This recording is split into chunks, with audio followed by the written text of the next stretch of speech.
Hi. Today we are going to give a summary of the book A Room with a View by Forster for you. The novel opens with Lucy Honeychurch, a young Englishwoman, vacationing in Florence with her cousin Charlotte Bartlett. Lucy is a typical upper-middle-class Englishwoman of the early 20th century, obedient to social conventions and with a narrow view of the world.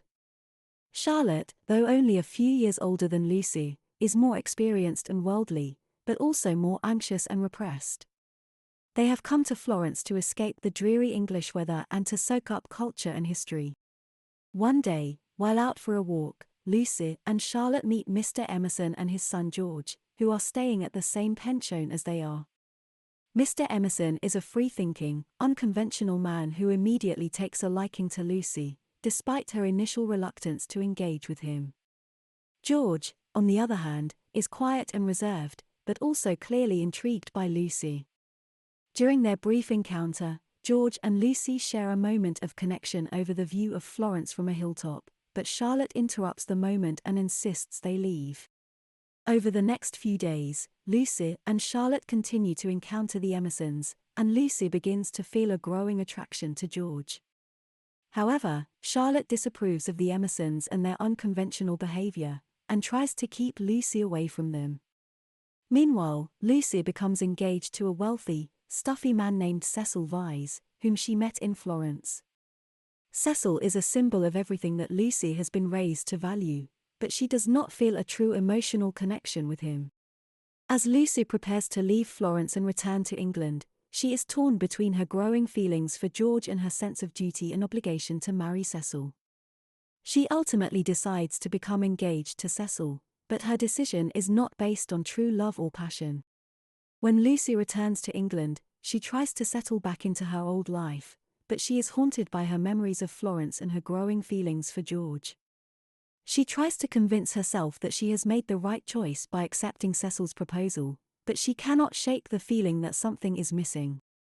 One day, while out for a walk, Lucy and George run into each other.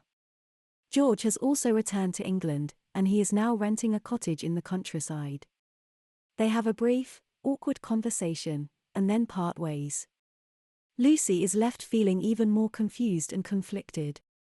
As the months go by, Lucy becomes more and more dissatisfied with her life. She begins to see the flaws in Cecil's character and realizes that he is not the right person for her.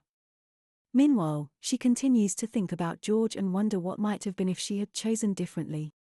One day, Lucy receives an unexpected invitation from the Emersons, who are now living in a villa near the town where Lucy and Cecil are staying.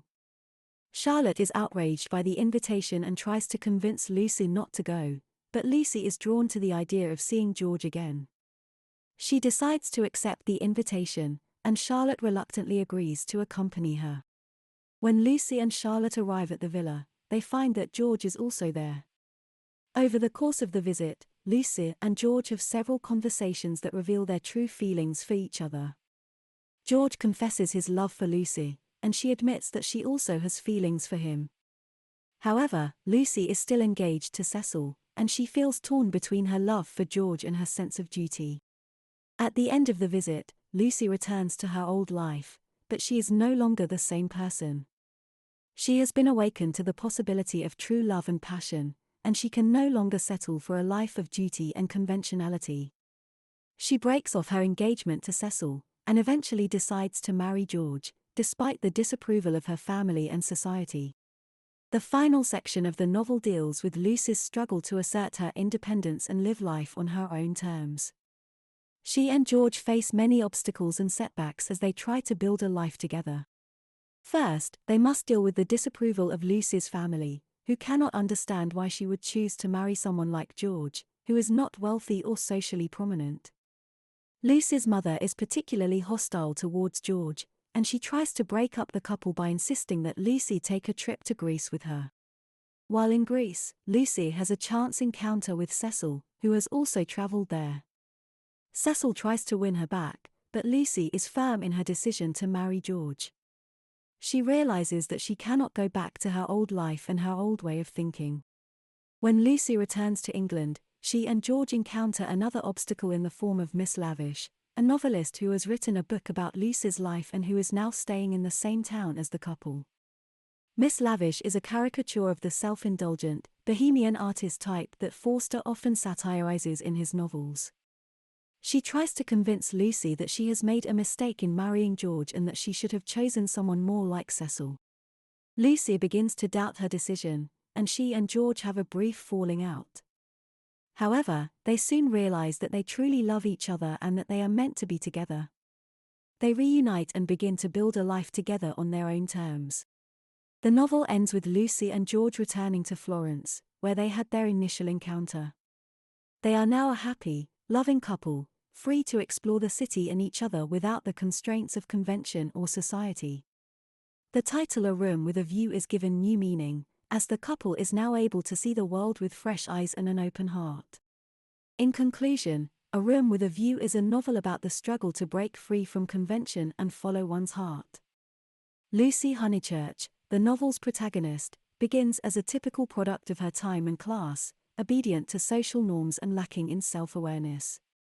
However, through her experiences in Florence and her encounters with the unconventional Mr. Emerson and his son George, she comes to realize the importance of true love and passion in life. Despite the disapproval of her family and society, she is able to break free from convention and choose the man she truly loves. In doing so, she finds happiness and fulfillment, and the novel ends on a note of hope and renewal.